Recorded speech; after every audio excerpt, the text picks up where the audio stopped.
Bienvenue à La Santé au-delà des mots. Un rendez-vous avec des gens passionnés du réseau de la santé. Jean-Pierre Gagné, lui-même médecin, vous fera partager sa passion pour le domaine et vous fera découvrir une foule d'invités et d'acteurs clés du réseau. Voici votre animateur, le docteur Jean-Pierre Gagné. Bonne écoute.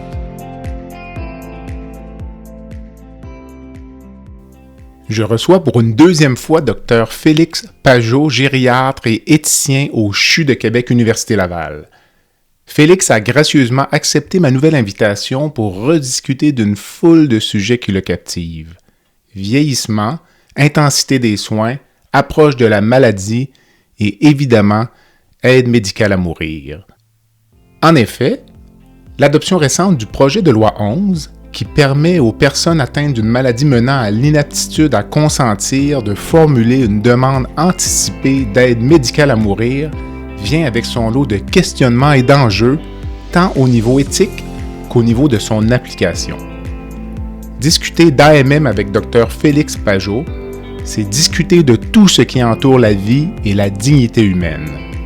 En toile de fond, retenons que le Québec est l'endroit dans le monde où le recours à l'aide médicale à mourir est le plus élevé, soit au-dessus de 7% des décès. L'entrevue est mise en ligne alors que le Québec a décidé d'autoriser les demandes anticipées d'aide médicale à mourir à partir du 30 octobre. Bonne écoute.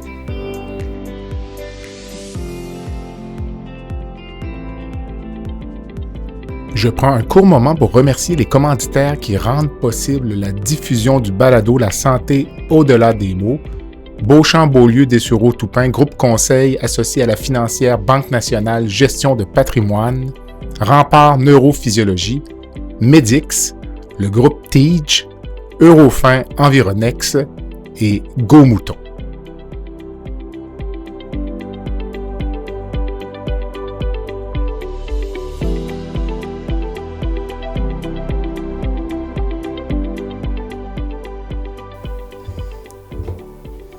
Félix, bonsoir. Bonsoir. Ça va bien? Oui, ça va très bien. Merci d'avoir accepté l'invitation du balado La Santé au-delà des mots, donc ta deuxième visite. Oui, mais merci pour l'invitation. En fait, la première fois, j'avais été reçu chez toi. Oui, c'est ça. Puis cette fois-ci, tu es dans le nouveau studio, donc on s'était rencontrés pour les auditeurs qui seraient intéressés, l'épisode 22 et 23 qu'on avait enregistré à l'automne 2021. Oui, ça fait déjà un bout. Et qui a été mis en ligne en janvier 2022. C'était dans le cadre d'une série sur l'aide médicale à mourir et où on avait parlé notamment des directives médicales anticipées. Oui. Et on est ici un peu pour refaire le tour un peu de tes activités. On va reparler d'aide médicale à mourir parce que c'est un sujet qui demeure à l'actualité pas mal quand même, je trouve. Je sais pas. Jusqu'à aujourd'hui, là, il y a eu des lettres dans les médias qui ont été publiées. Donc oui, c'est encore très d'actualité. On va faire un petit tour. Donc, tu as publié un livre ou un manifeste qui s'appelle « La responsabilité de protéger les personnes âgées atteintes de démence », donc qui est à l'écran dans le moment d'ailleurs.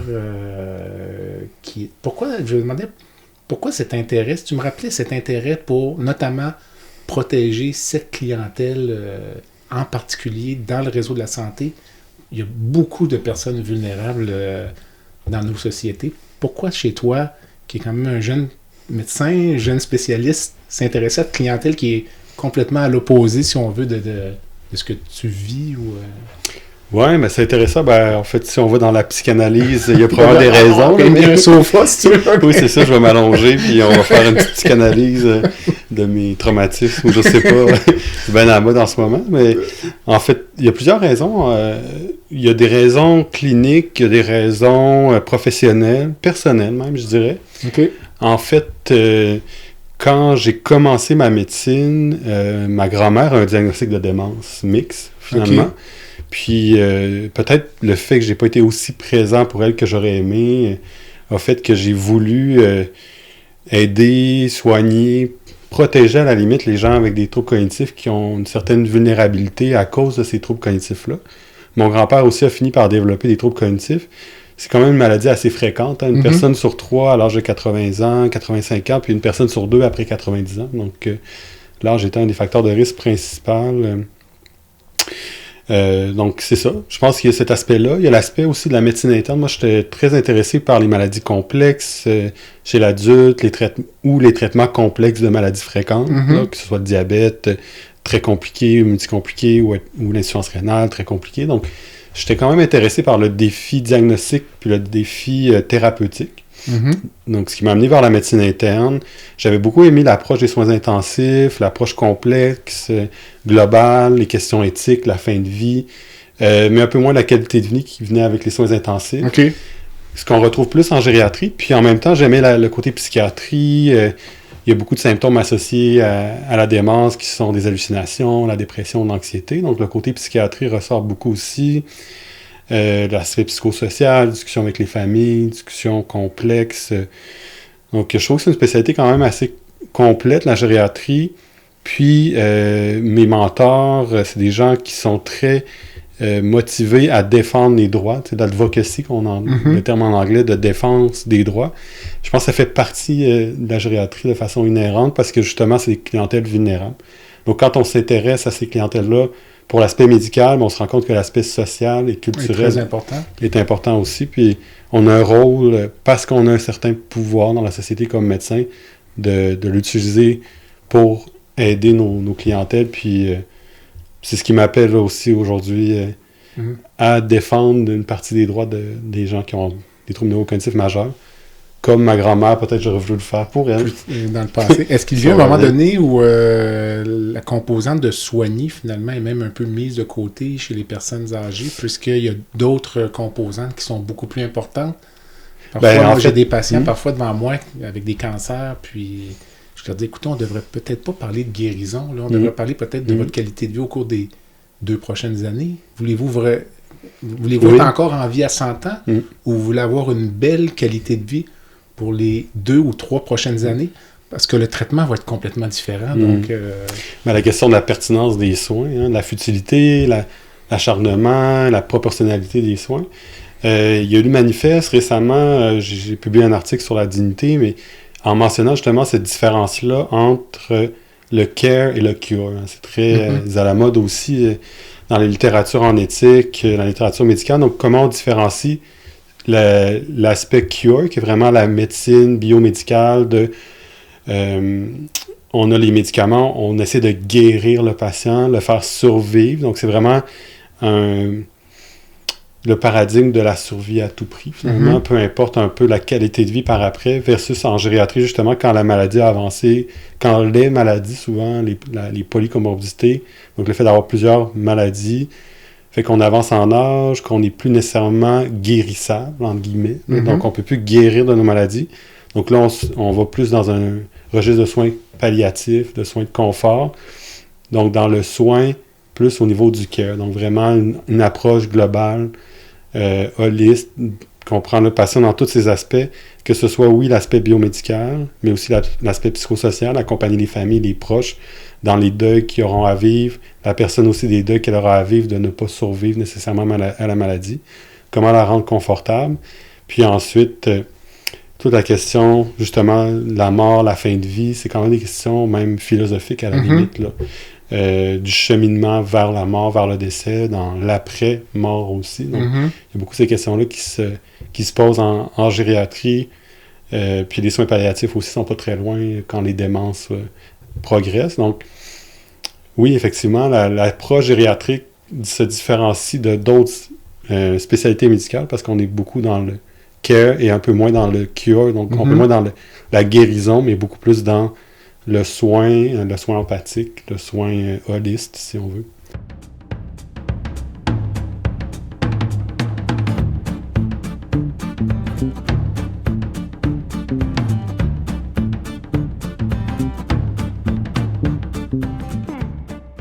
Medix simplifie la facturation médicale des médecins spécialistes, anesthésiologistes, internistes, pneumologues et bientôt les chirurgiens.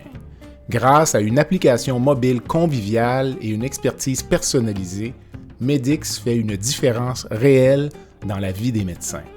Sauvez du temps, réduisez les erreurs et optimisez vos revenus avec Medix. Medix est fier de desservir plus de 60% des anesthésiologistes du Québec. Pour toute question, n'hésitez pas à visiter notre site web à www.medix.com www.medyx.com ou téléphonez au 514-548-2500.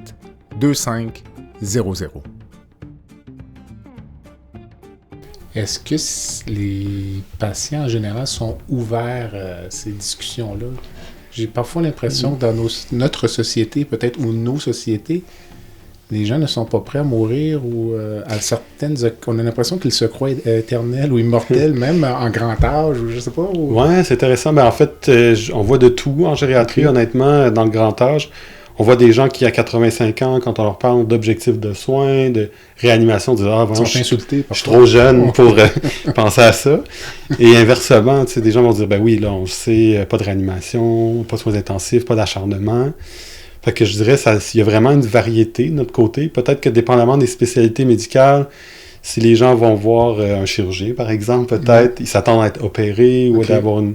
Quand on parle de cancer, peut-être aussi, on attend à être guéri de son cancer parce qu'on se dit la médecine de nos jours est toute puissante. Puis c'est un peu l'écueil, effectivement, de penser la médecine toute puissante en se disant, ben soit que la médecine va faire tout ce qu'elle peut pour me sauver, puis si elle peut pas me sauver, au moins qu'elle ait la décence de mettre fin à mes jours. C'est un peu l'idée amenée par l'aide médicale à mourir, puis par certains auteurs aussi qui peuvent parfois critiquer l'aide médicale à mourir, de dire on conçoit la médecine toute puissante et donc capable de nous guérir, et si elle ne le fait pas, elle aurait cette responsabilité-là au moins de mettre fin à nos jours, pour citer certains auteurs. Donc, Est-ce que nos collègues médecins sont, eux, à l'aise avec l'abstention thérapeutique ou je pense que ça ne pas traiter? C'est une bonne question. Ben, je pense qu'on est quand même entraîné à soigner. Je pense que c'est une bonne chose que notre premier réflexe soit de soigner, mais est-ce qu'on est à l'aise à mettre de côté ce premier réflexe-là puis s'orienter plus aux palliatives? Oui, c'est très intéressant parce qu'en fait, moi j'ai fait 3 ans de médecine interne où on est vraiment dans le cure, la guérison, on essaie d'amener on fait beaucoup de tests, on fait beaucoup de bilans, on a beaucoup d'options thérapeutiques. Puis quand j'ai commencé ma résidence en gériatrie, je me rappelle, j'avais une patronne, donc une médecin qui me supervisait, puis elle me disait là, Félix, il faut que tu laisses de côté tes réflexes de médecine interne. Là, on est en gériatrie. Là. Donc, moi, c'est ça, comme je dis, j'ai toujours trouvé ça super intéressant, le défi diagnostique des maladies complexes. Puis, j'étais beaucoup dans le bilan, tout ça. Puis, elle disait, non, là, c'est important de savoir ce qui se passe, mais en même temps, c'est important de s'occuper du patient, puis de voir par rapport à ses objectifs, par rapport à son état, où on s'en va. Donc, je pense qu'en gériatrie, on prend souvent ce pas de recul-là. En soins palliatifs, sûrement. En médecine familiale, peut-être un peu aussi. Mais c'est sûr que tout ce qui entoure certaines maladies particulières, probablement tout ce qui entoure le cancer dans nos sociétés, on a l'impression que la science avance, puis il y a cette question de se battre jusqu'au bout. Donc, la question de se battre contre une maladie, quand on se bat pas, c'est qu'on est faible, qu'on abandonne ou qu'on laisse tomber. Donc, il y a peut-être ce discours-là aussi de la bataille ou qui est un discours biomédical très présent dans la question du cure, qui a ses avantages, parce qu'il y a quand même beaucoup d'avancements au niveau des sciences. On a raffiné les traitements, l'immunothérapie, par exemple, puis on a des taux de survie qui augmentent, mais effectivement, dans quel état survivent les patients, c'est ce pas de recul-là, des fois, qu'il faut prendre par rapport à certaines maladies puis certaines perspectives. Mais moi, j'ai pris dans ma 4e année, 5e année de résidence en gériatrie, parce que c'est vrai que je pense que ça dépend un peu des domaines. Puis la question du vieillissement fait qu'on se pose plus la question, peut-être qu'on prend le recul. J'aimerais ça, avant qu'on se lance vraiment dans l'aide médicale à mourir, que tu me fasses un court résumé de tes activités des 2 dernières années, parce que tu as plusieurs projets. Là, j'ai vu que tu étais impliqué à Vitam ou... Oui, exact. C'est ça. Là, je suis revenu de la Suisse. J'ai fait ma formation complémentaire en Suisse en bioéthique empirique. Donc, vraiment faire de la recherche en bioéthique avec des projets de recherche surtout sur les prisonniers vieillissants, donc une population particulièrement marginalisée, particulièrement en Suisse. Puis, la question de l'isolement, tout ça là-bas. Puis là, je suis revenu, j'ai finalisé justement ces activités-là. On a commencé un projet sur la domotique avec une équipe de la Suisse. Donc, je continue à travailler sur comment maintenir les gens à domicile le plus longtemps possible avec l'intelligence artificielle et technologie, sans les enfermer dans une bulle technologique ou les isoler davantage. Donc, il y a cet aspect-là de l'éthique qui m'intéresse. Puis, c'est sûr que je travaille encore sur l'aide médicale à mourir.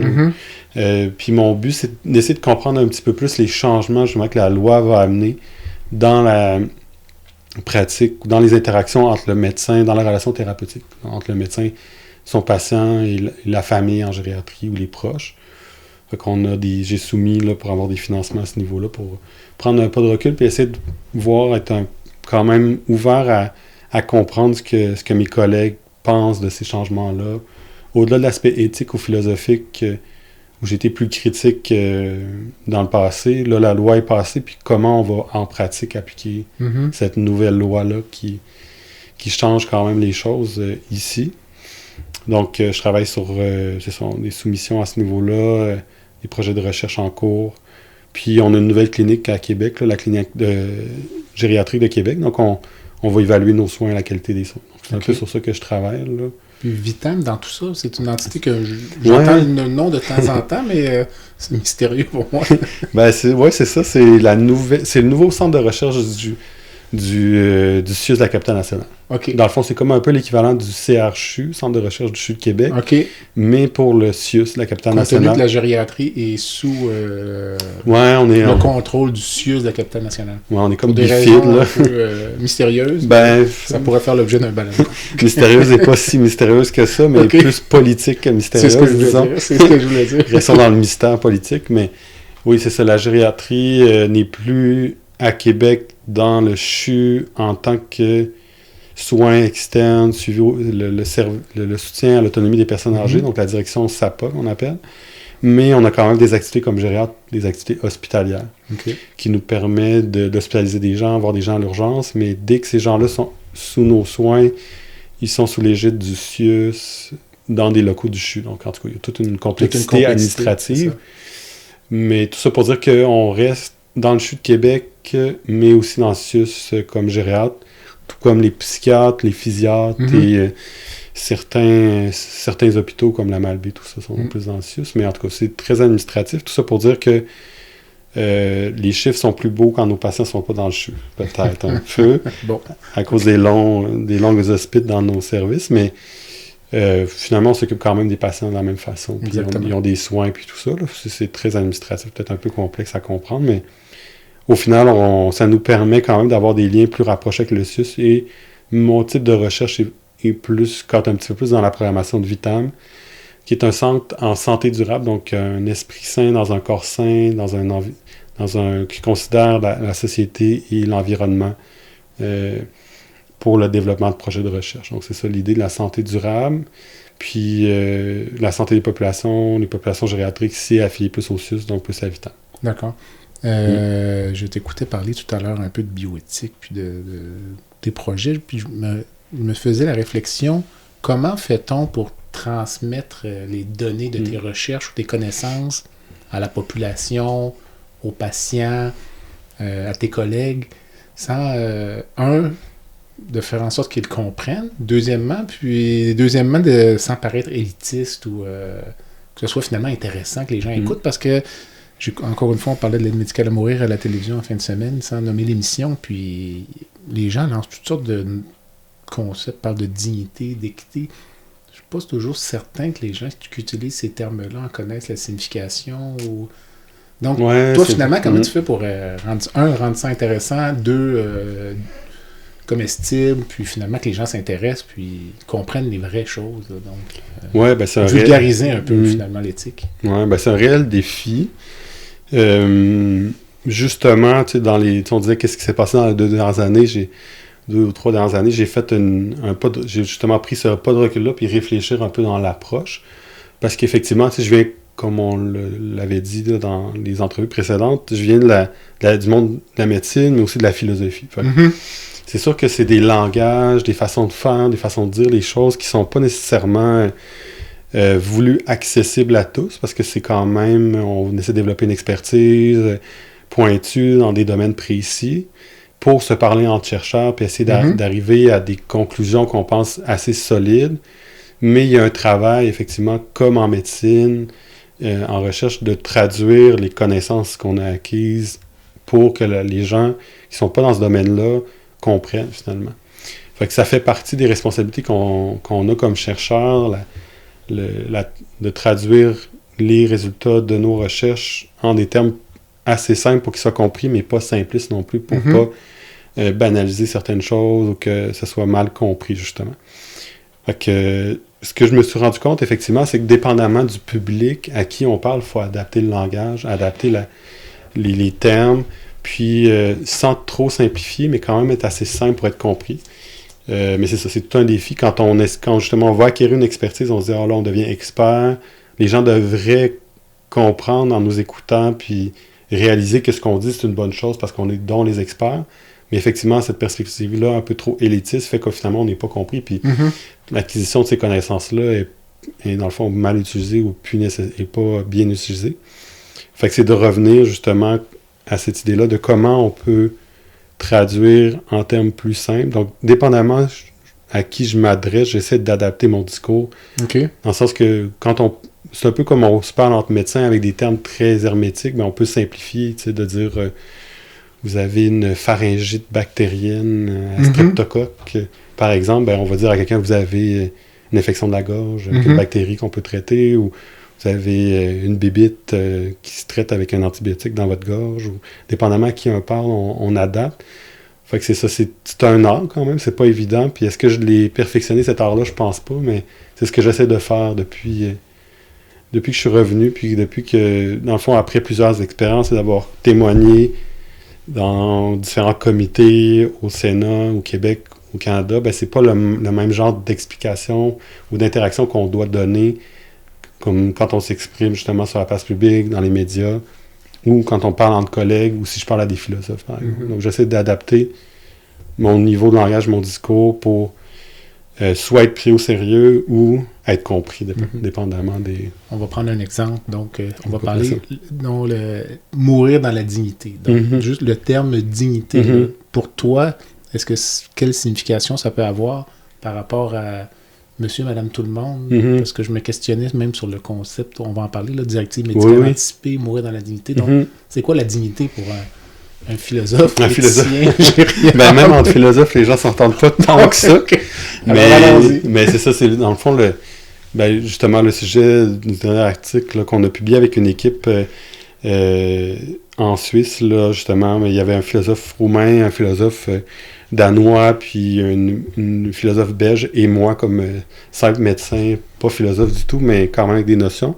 Puis on a essayé justement de clarifier ce terme-là, parce que c'est un terme justement qui a été utilisé beaucoup à l'époque comme la fierté, dans le fond, être fier, ou avoir des attributs comme un dignitaire, d'être quelqu'un qui dépasse la masse, finalement. Vraiment, c'était, quand on parlait d'élitisme, c'était vraiment vu comme ça, la dignité, au sens d'un dignitaire. Puis, avec les horreurs de la Deuxième Guerre mondiale, les gens se sont assis puis ont dit, là, comment on pourrait faire pour que ça ne se reproduise pas? Mais on va statuer que chaque être humain a une valeur inhérente, puis cette valeur inhérente-là, on va l'appeler la dignité. Donc, la Déclaration des droits de l'homme de 1948 de vraiment dire chaque être humain, juste du seul fait qu'il est un être humain, donc qui fait partie de la communauté humaine, a une valeur qu'on ne peut pas lui retirer. Et partant de ça, il a des droits et on doit respecter ces droits-là. Donc pour moi, ça c'est le sens fort, le sens qu'on appelle ontologique de la valeur humaine. Le sens qu'on entend plus utilisé récemment avec l'aide médicale amoureuse, c'est la question de ce que je dis beaucoup à la fierté personnelle. Donc, qu'est-ce que moi me rend fier comme personne? D'être capable d'être continent, de reconnaître ma famille, de ne pas avoir de problèmes psychiatriques, de ne pas avoir de problèmes de santé mentale. Ça me rend fier, ça me rend digne de respect. Puis ça, c'est moi qui le décide, donc la dignité subjective. Donc, comme personne, qu'est-ce qui me rend fier, qu'est-ce qui me rend digne? C'est ces éléments-là. Puis d'une personne à l'autre, ça peut varier. Puis c'est un peu ce qu'on met de l'avant en disant, moi, je veux mourir dans la dignité. Ça veut dire, je veux préserver cette fierté-là jusqu'à la fin. Et c'est sûr que selon certains philosophes, comme souvent on parle de Kant, mais des gens plus récents comme Thomas de Coninck ou la Déclaration des droits de l'homme, c'est vraiment dire, peu importe qu'est-ce que vous considérez comme digne, vous allez être quand même digne jusqu'à la fin, peu importe la condition dans laquelle vous êtes. Puis, étant donné que vous êtes digne de soins, justement, qu'on s'occupe de vous, et vous n'avez pas nécessairement la possibilité comme personne de dire « Ah, là, je suis rendu trop indigne pour qu'on me donne des soins. Donc, je voudrais avoir l'aide médicale à mourir. » Donc, c'est vraiment ces différences-là que moi, j'amène et que je constate parfois en clinique et dans le discours populaire, comme on a dit, c'est que les gens vont dire « Si je ne suis plus capable de faire telle ou telle chose, je ne suis plus digne. » Ce que je réponds, c'est que vous êtes digne jusqu'à la fin, mais c'est vrai que votre fierté personnelle peut être atteinte. OK. Mais je veux vraiment pas tomber dans le religieux, mais je pense tout le temps à Jean-Paul II.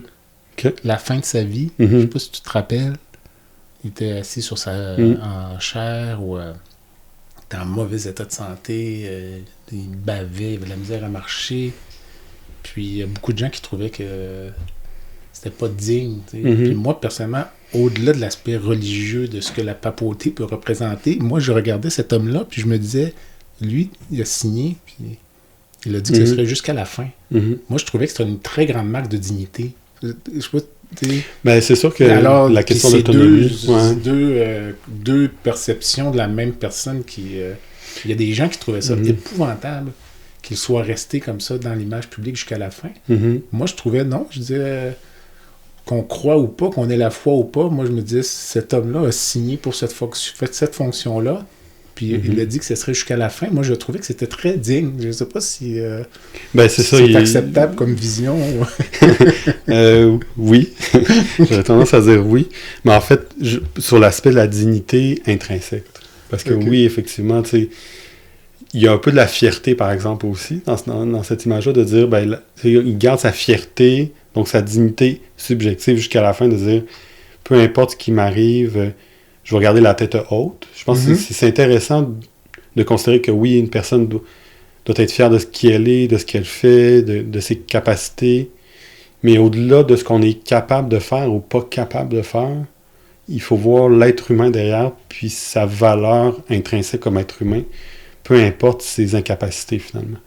Puis de garder la tête haute ou pas, je pense que c'est important. Puis dans nos sociétés, des fois, même ça prend la place centrale. Puis c'est ce qu'on voit actuellement au Québec, puis dans le discours populaire, c'est que les gens se disent, si moi je suis pas capable de garder la tête haute jusqu'à la fin, j'ai plus de valeur. Mais ils oublient que la valeur n'est pas nécessairement sur cette vision-là, mais plus sur le fait d'être un être humain, finalement.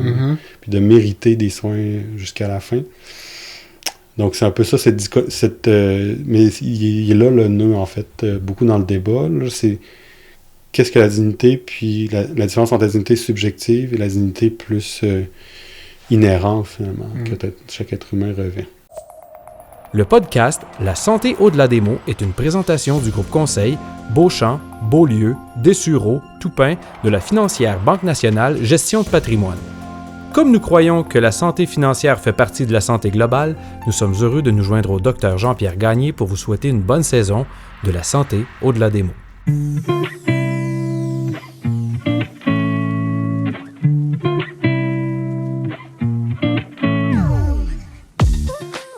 Fer et Velours est une entreprise de Québec spécialisée dans la location de mobilier vintage et création d'ambiance. Nous vous proposons une offre de service à la carte et selon vos besoins. De la simple location à la gestion événementielle complète. Chez Fer et Velours, notre slogan est de faire différent avec élégance. Visitez notre site web au www.fervelours.com. Au plaisir de vous rencontrer.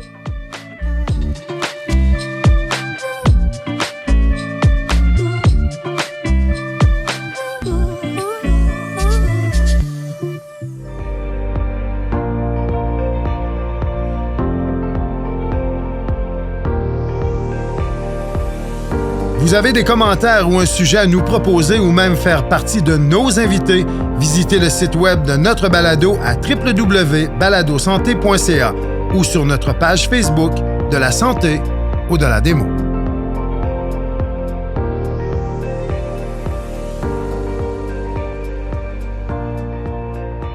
ton opposition à l'accès à l'aide médicale à mourir via des directives médicales anticipées est comme elle était quand on s'est rencontrés il y a 2 ans? Ou...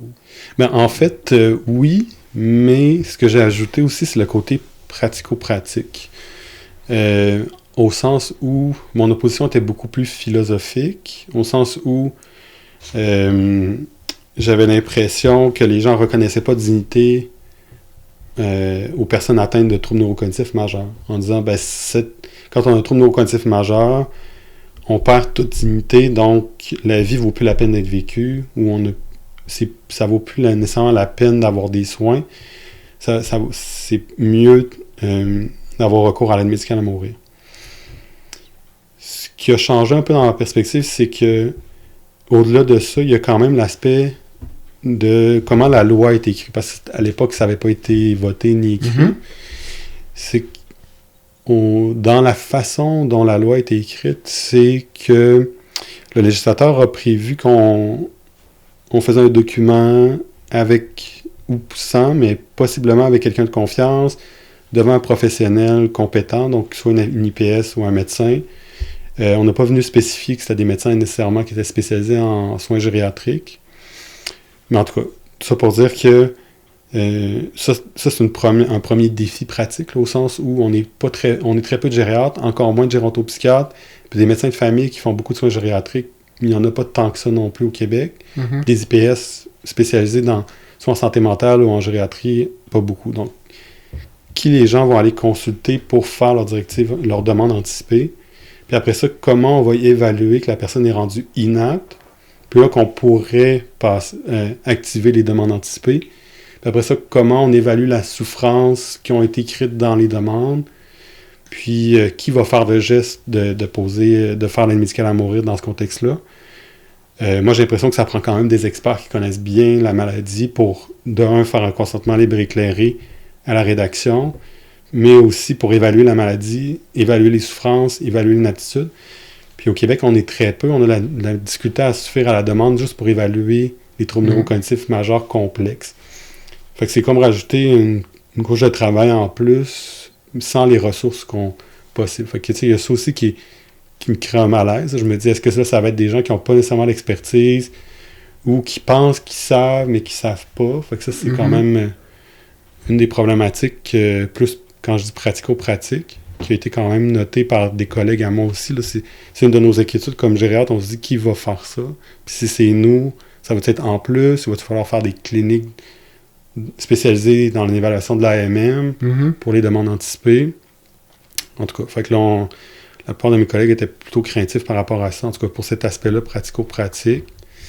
Puis le côté aussi, je réalise, plus je parle d'aide médicale à mourir, oui, il y a la dignité qui est quand même importante, mais la question où je me rends compte que plus je parle avec des gens qui veulent l'aide médicale à mourir en demande anticipée, ou avoir accès par demande anticipée, ou les gens qui sont pour l'aide médicale à mourir par demande anticipée, je trouve qu'il y a quand même un fond de ce que j'appelle la démentophobie. Là. OK. C'est un vieux terme là, qui servait avant à dire les gens ont peur d'avoir une maladie mentale. Mais pour moi, je pense que ça décrit bien cette peur-là. En fait, c'est comme un mélange de peur puis un peu de discrimination au sens où, pour moi, la démentophobie se retrouve à la croisée des chemins entre la peur d'avoir un handicap physique ou cognitif, un peu l'agisme, puis aussi la question de la maladie mentale, c'est d'avoir peur d'avoir des symptômes psychologiques et comportementaux de la démence, agitation, agressivité. Puis les gens se disent, si je deviens comme ça, en parlant d'une personne avec un trouble neurocognitif majeur qui a aussi des symptômes comportementaux et psychologiques de la démence, ben je veux plus vivre. Donc il y a une certaine forme de discrimination basée sur la maladie qui est assez présente. Fait que je dirais ma pensée a évolué aussi en ce sens-là, okay. Là, en me disant oui, ça a comme renforcé ma critique par rapport aux demandes anticipées d'aide médicale à mourir, mais pas nécessairement sur consolider la dignité puis tout ça, parce que comme je dis, c'est un débat qui est encore en cours, puis ça, ma perspective n'a pas changé, mais c'est ma perspective autant au niveau pratico-pratique, parce qu'en voyant la loi de ce qu'on en a fait, mais aussi en ayant des interactions avec des gens qui veulent les demandes anticipées. C'est ça. Il y a une certaine forme de démentophobie qui ressort, je trouve, quand même. Donc, la loi dont tu parles, c'est le projet de loi 11 qui a été adopté en 2023, donc qui vient légaliser l'accès à l'aide médicale à mourir via des directives médicales anticipées. Il y a un moratoire de 2 ans, à ma connaissance, pour l'application. Donc, quand on lit la loi, elle n'est pas en application. J'ai certains extraits, puis tu me donneras tes commentaires. Donc, on dit donc, pour obtenir l'aide médicale à mourir suivant une demande anticipée, une personne doit, là, donc alinéa, elle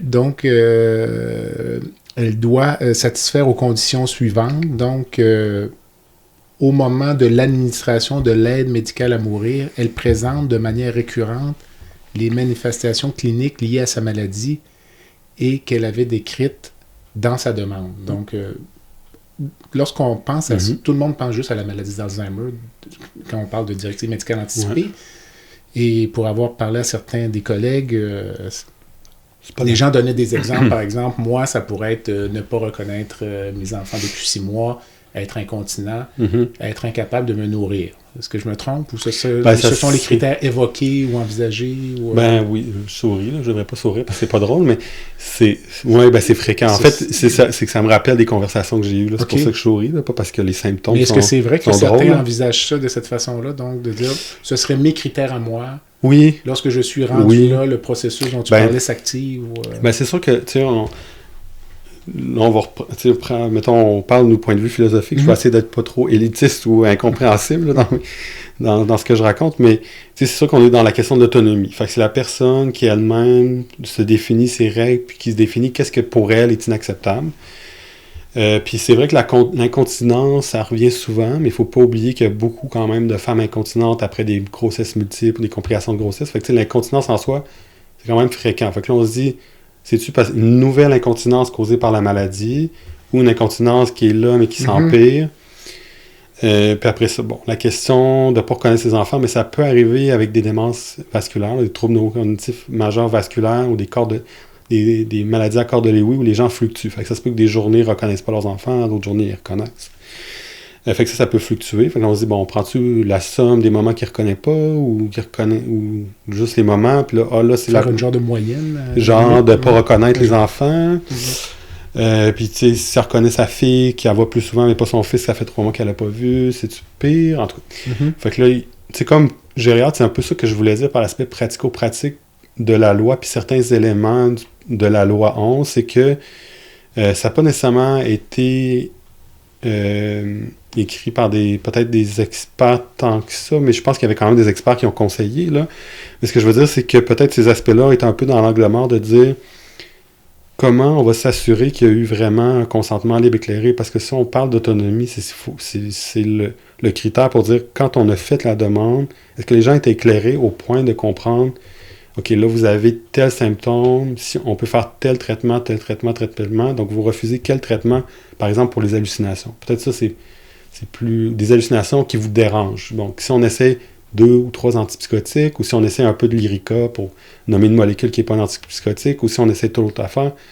Il faut quand même avoir une discussion avec un médecin qui connaît les traitements des symptômes qu'on voudrait inclure, puis il faut que la personne dise « OK, non, moi, je veux pas tel traitement ou tel traitement, puis que ça soit inclus. » C'est ça que je voulais dire par... C'est quand même complexe, donc ça prend des experts qui sont là au moment de la rédaction, puis qui connaissent la maladie, puis que ça soit bien expliqué, juste pour que l'autonomie prévale réellement, il faut qu'elle soit éclairée. On peut pas laisser n'importe qui expliquer n'importe quoi à des patients ou à des gens qui voudraient faire des demandes anticipées pour que ce soit vraiment une demande qui représente l'autonomie au moment qu'elle est écrite. Là, après ça, on peut poser la question, est-ce que au moment qu'on les met en action, on est vraiment encore dans l'autonomie? Là, ça, c'est un autre débat philosophique, mais aussi pratique de dire... au moment que la personne est apte, on lui explique, elle prend sa décision, mais au moment qu'elle est rendue inapte, est-ce que ce qu'elle avait décidé a priori est toujours valide? Au sens où là, on les traite les symptômes, puis elle va pas si mal, mais elle a dit que si elle avait ces symptômes-là, elle voulait l'aide médicale à mourir. Donc, puis qui dit qu'elle va pas si mal? Parce que là, on est rendu dans plus une objectivité, dans le sens que c'est le médecin et la famille qui évaluent, et puis la personne avec un trouble neurocognitif majeur qui nous le dit, parce qu'elle est rendue inapte, donc elle n'a pas l'autonomie pour nous dire que c'est rendu terrible au point où on devrait activer la demande, finalement. Puis c'est pour ça aussi, on a dit dans la loi, demande et pas directive.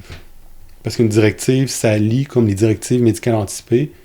Le médecin est lié à faire ce qui est écrit, versus une demande où le proche de confiance, il est là, où le professionnel compétent prend les éléments de la demande, puis évalue si la personne, si sa demande peut être valide ou activée.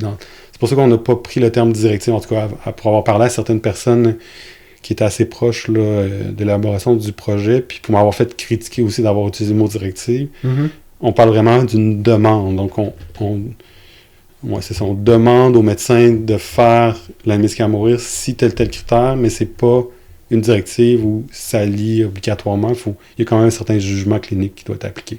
Est-ce que je me trompe ou à l'origine, disons, de ce processus-là, au milieu des années 2010, là, donc, il y avait une notion quand même de douleur ou de souffrance qui était à la base de ça, donc de ne pas mourir dans la douleur, ou alors que là, et je ne veux pas me positionner pour ou contre, alors que là, finalement, on discute d'enjeux où il n'y a pas nécessairement un concept de douleur, là, tu sais, donc... Mais c'est quand même assez difficile à évaluer. Tu sais, j'en parlais dans le manifeste, puis c'est sûr que, comme Gérard, on a de la difficulté à évaluer la douleur parfaitement au sens objectif, d'échelle mesurable, en trouble neurocognitif majeur avancé, parce que des fois, les gens se prennent le ventre, ou se tortillent, ou ont un visage crispé. Est-ce que c'est de l'anxiété? Est-ce que c'est de la douleur? Est-ce que c'est de la constipation? Tu sais, c'est pas toujours évident en démence avancée ou en trouble neurocognitif majeur avancé. Ce qu'on observe, puis la pathologie qu'on va traiter. Fait que souvent, on fait des essais-erreurs. Fait que la douleur en trouble neurocognitif majeur est difficile à évaluer de façon parfaite. Fait que c'est sûr que ça peut... Puis c'est pas nécessairement, effectivement, central dans les demandes des gens qui ont... dans ce que les gens ont amené comme argument pour faire des demandes anticipées. C'était beaucoup plus la souffrance psychologique, effectivement, de dire c'est souffrant de vivre avec un trouble cognitif, d'avoir des incapacités, d'être dépendant, d'être un fardeau pour les autres. Donc, c'est plus une genre de souffrance psychologique ou existentielle, bien qu'il peut avoir des douleurs, puis de la souffrance physique en trouble neurocognitif majeur avancé. Là, je suis pas en train de dire que ça n'existe pas, mais c'est sûr que c'est pas, en tout cas, ce que j'entends dans les discours, c'est pas nécessairement ce qui est le plus central. OK. Mais oui, c'est ça. Contrairement, effectivement, quand la personne est apte, puis elle se tord de douleur, puis là, elle veut l'aide médicale à mourir, là.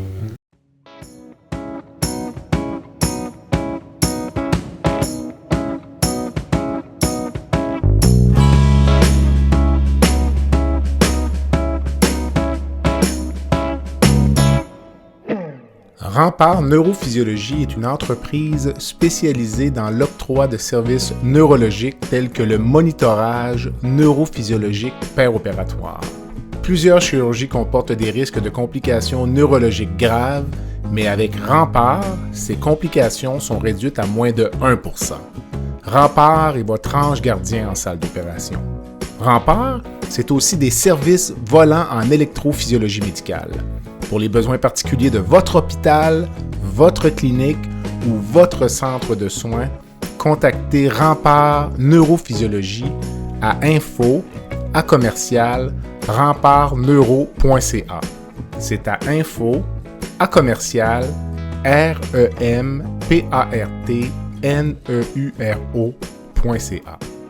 Sur la place publique, les politiciens, tu le sais, comme moi, disent que ce processus-là, il y a un consensus social, les Québécois, tout le monde est d'accord. Mm-hmm. Lorsque j'entends un peu les discussions de corridor, où on était récemment à une session de la Fédération des médecins spécialistes du Québec sur ce sujet-là, puis lorsqu'on a des discussions peut-être entre collègues, je ne suis pas certain que le consensus est si serré ou solide. Ouais. Je ne sais pas si tu es d'accord avec moi, où il y a tellement de nuances, là, tu en fais mention, mais les collègues en parlent aussi. Un collègue que tu connais très bien, Dr Lucie, il a mentionné que certains des patients arrivent en santé à un âge avancé, mais n'ont pas de maladie et envisagent de demander l'aide médicale à mourir simplement parce que... Ouais, la fatigue de vivre. La fatigue, c'est ça, exactement. Donc, donc, y a-t-il consensus à ce point au niveau de la communauté médicale? Ou c'est sûr que je vais essayer de voir dans les études que que je veux mener, de comprendre justement des angles morts peut-être un peu...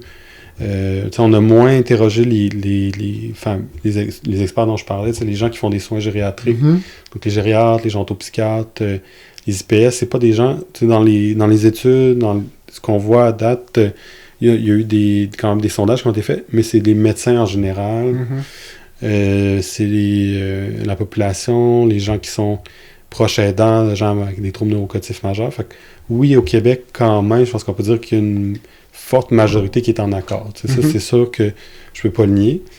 Dans les médecins qui connaissent un petit peu plus les troubles neurocognitifs majeurs puis qui comprennent un petit peu plus les enjeux pratico-pratiques, c'est plus mitigé, je pense, effectivement. C'est mon impression, là. Mais c'est sûr que moi, les gens connaissent un peu plus ma position, donc viennent me parler un petit peu plus par rapport à ce que je c'est mon désaccord des demandes anticipées ou mon malaise, en fait. Là, ils viennent partager leur malaise souvent avec moi. Fait que j'ai peut-être un regard un peu biaisé. Mais effectivement, au Québec, en général, j'ai l'impression que une bonne majorité des gens sont d'accord avec cette idée-là. Est-ce que c'est bien compris toutes les subtilités, à la fois pratico-pratiques, puis le côté démentophobie? Je suis pas certain, tant que ça. Tu parlais des certains enjeux là, liés notamment à l'administration. Les gens ont soulevé, lorsqu'on était en rencontre, le fait d'administrer l'aide médicale à mourir à un patient dément qui refuse, par exemple, ou qui se débat. Là, les gens imaginaient l'inconfort, finalement, être obligé de mettre des contentions à c'est ça s'est un vu. patient âgé pour lui administrer l'aide médicale à mourir. Ça frappe l'imaginaire un peu. Il y a des cas classiques aux Pays-Bas, mais ça, c'est des cas... Bon, certains vont dire que c'est anecdotique, mais c'est quand même assez rare que les demandes anticipées d'euthanasie, là, aux Pays-Bas, ils appellent vraiment ça l'euthanasie, parce que ça, c'est la question, eux, ils n'ont pas suicide assisté ou euthanasie, c'est vraiment que l'euthanasie par demande anticipée. Puis, c'est ça s'est pas fait beaucoup là-bas, justement à cause du malaise, la majorité des soignants là-bas, de se dire... Est-ce qu'on évalue? Est-ce qu'on est vraiment rendu là? Est-ce qu'on évalue adéquatement les souffrances? Donc, c'est pas des choses qui se sont faites fréquemment là, pour le pays où c'est actuellement légalisé. Fait qu'il y a quand même, effectivement, quand on arrive dans la pratique, en tout cas, de l'expérience qu'on a de pays comme le Pays-Bas, ça s'est pas fait beaucoup. Est-ce que ici, parce que justement, on a parlé d'un consensus, on est un petit peu plus libéral, disons, peut-être... qu'aux Pays-Bas, est-ce que ça va se faire plus, puis là, on va arriver à des situations plus limites? Il va falloir surveiller, je pense.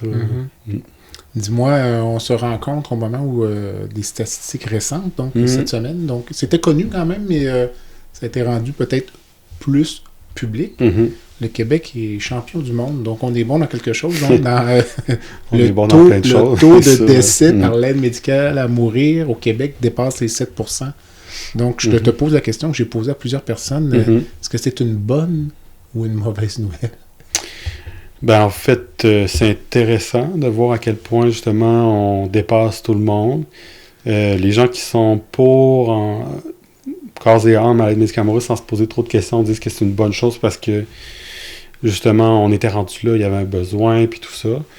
J'aurais tendance à faire plus attention en disant peut-être justement on est tombé de l'autre côté ou on est un peu trop libéral.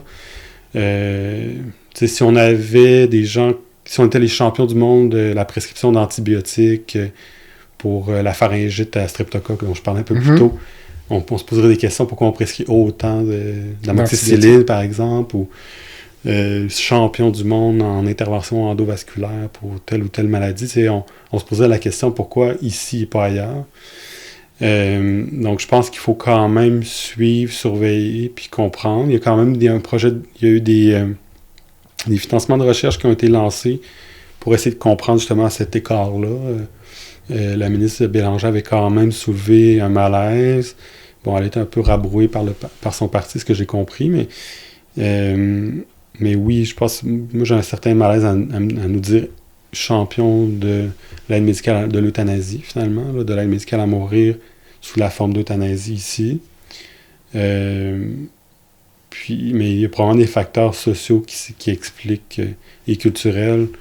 Comme on dit, il y a un fort consensus, il y a une aisance. Puis bon, c'est ça. je trouve intéressant, il y a Alain Hainaut qui parlait à la radio récemment, de dire « Ah, au Québec, on est les champions parce qu'on est moins croyants, on est moins religieux, mais il faut faire attention, là, c'est pas la question nécessairement des croyances qui fait qu'on se permet de faire n'importe quoi, là, si on veut. Là. C'est pas le... En tout cas, quand j'ai fait une formation aux États-Unis, des fois, ils disent « Ah, le Canada, godless land », ou parce que, oui? Ben, surtout parce que la question, bon, il n'y a pas de... Peut-être les croyances religieuses sont moins fortes ici qu'aux États-Unis. Puis, bon, moi, je leur disais, ben non, on est capable quand même d'avoir un sens moral, puis une vision morale, même si on n'a pas des croyances dans une forme ou une autre de religion. Donc, il y a quand même une importance à garder justement ce sens moral-là. En tout cas, je trouvais ça un peu fort de faire ce lien direct-là. Je pensais pas... Dis-moi, serais-tu capable d'envisager l'accès à l'aide médicale à mourir via le consentement substitué? Ben, en tout cas, il y a un malaise en général au Québec. C'est ça, mais par exemple, un patient atteint d'une démence, donc avancée, et qui aurait un cancer pulmonaire avec des métastases osseuses multiples. Donc, et là, la souffrance physique, c'est plausible. Le patient a l'air souffrant.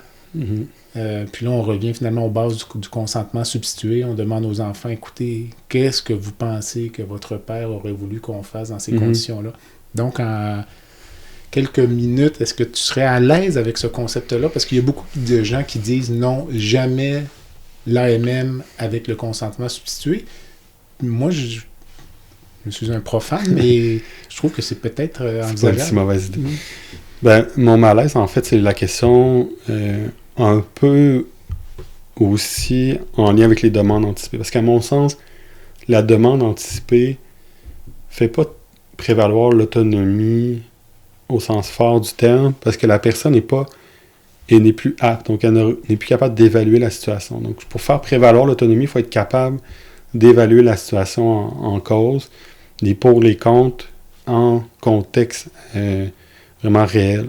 Fait que, quand on se projette dans l'avenir, on n'a pas de boule de cristal, on ne sait pas ce qui se passe. Donc, ce que je veux dire, c'est que même la demande anticipée, à mon sens, est une forme de consentement substitué où on laisse nos proches et l'équipe médicale décider pour nous est-ce que c'est le moment ou pas de faire l'aide médicale à mourir. Ben, petite pause. Moi, la nuance que je vois, c'est que le consentement substitué, c'est contemporain, là. C'est pas comme 2000 hypothèses, de dire peut-être dans 10 ans, je faisais dans telle situation, puis comme tu disais, ben là, l'incontinence, c'est une incontinence post-tritricale ou autre. Là, non, c'est aujourd'hui, cette semaine, votre père ou votre frère, votre conjointe est rendu exactement là.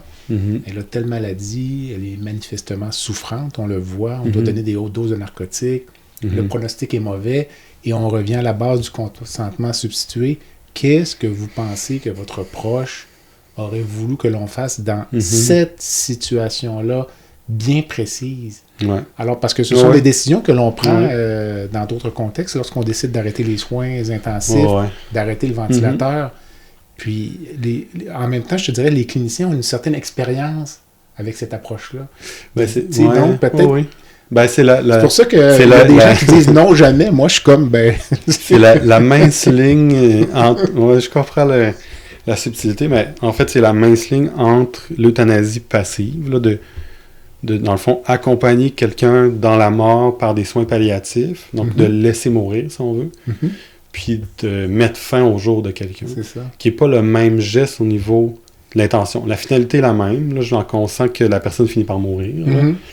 Mais l'intentionnalité est différente et le pouvoir qu'on donne aux proches et à l'équipe médicale est différente. Et aussi, le risque de conflit d'intérêt est présent dans les deux, mais quand même, quand on fait directement le geste, le conflit d'intérêt, d'accélérer les choses, de prendre le contrôle. Il y a une différence entre dire « je vais vous accompagner » jusqu'à la fin de votre vie dans la mort par des soins palliatifs et vous soigner jusqu'à la fin, quand on parlait de care, et votre vie vaut plus la peine d'être vécue parce que vous êtes indigne, donc je vous donne la mort. Puis, je l'évalue de l'extérieur, en consentement substitué. Donc, c'est moi, mes critères personnels, puis là, ben, en tout cas, on parlait d'autonomie, mais c'est moi qui décide que vie ne vaut plus la peine d'être vécue parce qu'elle est trop indigne. Donc, je vous donne la mort versus on vous accompagne dans la mort, dans des soins, parce que je reconnais justement cette valeur-là et cette dignité-là. OK. Donc, l'argument est peut-être plus philosophique, mais ça change quand même beaucoup la perception qu'on a de la personne qui a la maladie, finalement. Mm-hmm. Puis du contrôle qu'on doit avoir sur cette personne-là et sa maladie. Mm-hmm. Mais, comme médecin. Là. Effectivement, écoute, à suivre, on verra pour la suite. Dis-moi, en quelques mots, les mineurs, les enfants... Ou, ben, c'est moi mon domaine, là, mais... spontanément, tu dirais oui, non? Ben, c'est sûr, à étudier. OK. J'aurais tendance à dire à étudier, mais j'ai des collègues pédiatres, tout ça, avec qui j'en ai parlé, qui ont quand même un fort malaise, là, mais c'est ça. Je pense que ça, c'est comme un autre chapitre, disons, à ne pas écrire au Québec, je pense, mais...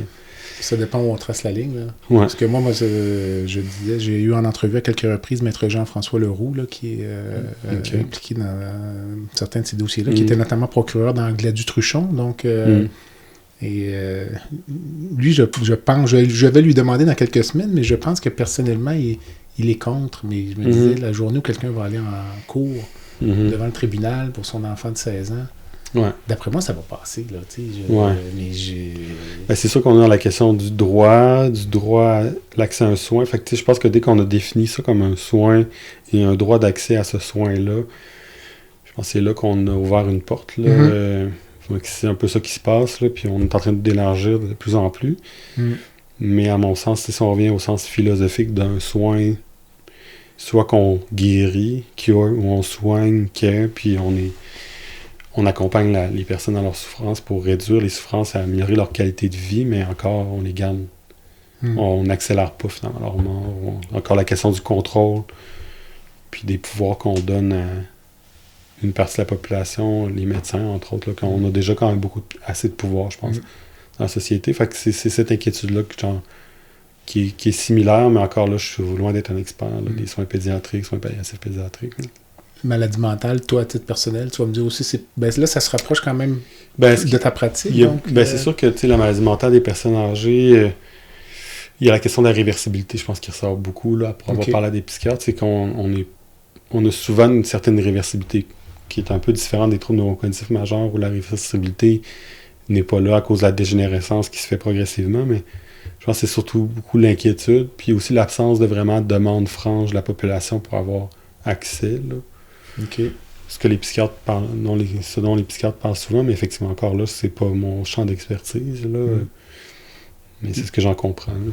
Comment vois-tu l'avenir rapprocher les prochaines années? Donc, notamment les directives médicales anticipées, penses-tu vraiment que ça va être mis en place là, dans le délai? Il y a une volonté, puis effectivement, c'est rendu une question plus politique que philosophique, éthique ou clinique, à la limite, là. Fait que devant ça, effectivement, il y a comme une volonté, mais je pense que ça va dépendre de l'état politique au Québec et au Canada dans les prochains mois. Les élections s'en viennent, fait qu'on va voir qui va être élu et quel gouvernement va être là au Canada et au Québec, là, mais je pense que ça va dépendre beaucoup de ça, plus que de l'aspect franchement clinique ou éthique, parce que les arguments, je les fais valoir, je les ai mis de l'avant, puis peut-être, si on se rend compte que ça marche pas, les gens vont revenir en arrière, ou ça va juste pas être utilisé comme aux Pays-Bas tant que ça, les demandes anticipées. Là. On verra, mais en tout cas, c'est sûr que là, la locomotive politique fonce directement vers l'élargissement, que les demandes se mettent en place et tout ça. Parce qu'en bout de ligne, je vois bien un peu la pression qui va retomber sur le proche aussi, la personne qui va être, entre guillemets, responsable un peu. Le proche, c'est de confiance. Le processus un petit peu, donc c'est pas tout à fait la même chose, mais on le voit dans le don d'organes. Parfois, là, les gens ont signé la carte, les proches disent non. Mais peut-être qu'effectivement, puis c'est ce qui arrive, en tout cas, comme je disais, aux Pays-Bas, soit les proches, soit les soignants disent non, là, on n'est pas assez sûr. Donc, c'est finalement, ça existe, mais c'est peu utilisé. Fait que soit que ça va être finalement l'aspect clinique, soit que ça va être l'aspect pratico-pratique, soit justement les études qui vont se mener sur les raisons pourquoi l'aide médicale à mourir est aussi utilisée qu'on est les champions mondiaux au Québec, vont amener des résultats qui vont faire changer l'opinion publique ou la balance, mais En fait, c'est ça, d'expérience personnelle aussi, quand je disais dans les 2 dernières années, réfléchir à comment faire passer le message. Je pense que c'est une question qui est très politique là, actuellement, fait que c'est peut-être ça qui va faire changer la balance finalement. Écoute, mon cher, ça fait un bon tour d'horizon. Mm. On termine ça plus légèrement, comme tu le sais, donc malgré la lourdeur du sujet. Oui, c'est ça, un sujet qui est Mais tout en c'était très intéressant. La conversation va être à reprendre, je suis certain, là, parce que ça va continuer à évoluer. Donc, oui, ben, avec la petite plaisir. section baguette magique, donc, en quelques mots, là, changer une chose dans le système de santé aujourd'hui. Nous sommes en mars 2024. J'aurais tendance à dire éliminer la démentophobie. Bon choix. Si possible. Excellent. Et une rencontre de rêve... J'y ai bien pensé parce que c'est ça, j'avais déjà nommé la dernière fois Aristote. Exact. Je me suis dit, est-ce que je reste en philo? Est-ce que je vais... J'ai pensé à Einstein, mais je me suis dit à Hannah Arendt, je pense. OK, présente-le. Ben, Hannah Arendt, c'est une philosophe allemande, juive, allemande, qui écrit sur la question des enjeux de pouvoir. Suite à la Deuxième Guerre mondiale, justement, elle écrit sur justement toute la question du bystander, là, dans le fond, de ceux qui regardent les choses aller en s'impliquant pas trop, finalement, sont peut-être aussi coupables, mais même plus coupables que ceux qui font passer des politiques, bon, dans ce cas-là, antisémites. OK. Mais c'est la question, justement, de la banalité du mal. Donc, quand on est dans des positions de pouvoir, de laisser les choses aller ou de dire « Ah, moi, c'est pas moi qui ai pris la décision, j'ai juste appliqué ce qu'on m'a dit de faire. » OK. Donc, alors... de discuter avec elle, justement, de comment elle verrait... Et comment verrait-elle le conflit actuel dans la bande de Gaza, selon toi? Bonne question. Je sais pas. Okay. On pourra en discuter avec elle autour d'un café, justement. Excellent. Écoute, Félix, je te remercie beaucoup. À la prochaine. Merci à toi. Merci. À la prochaine.